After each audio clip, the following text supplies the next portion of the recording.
அந்த கதிர் செத்து கிடந்த வீட்ல இந்த செயினை நான் கண்டுபிடிச்சேன்.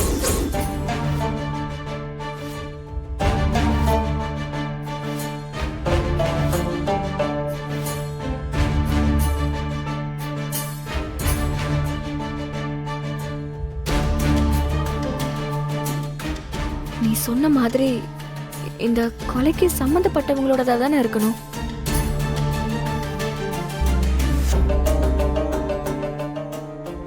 இந்த டாலரையும் செயினையும் எங்கேயோ பார்த்த மாதிரி இருக்கு. உங்க அண்ணனுங்க 2 பேர் கழுத்துலயும் தீனா ஐயா கழுத்துலயும் இந்த செயினை பார்த்திருக்கோம்.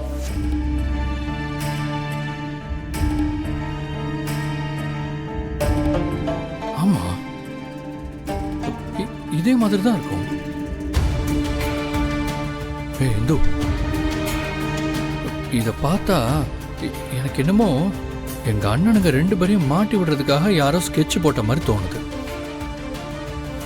எப்படியோ இது போலீஸ் கையில மாட்டாம உன் கைக்கு கிடைச்சது. இன்றே டவுன்லோட் செய்து உங்கள் ஃபேவரட் ஷோக்களை என்ஜாய் பண்ணுங்க.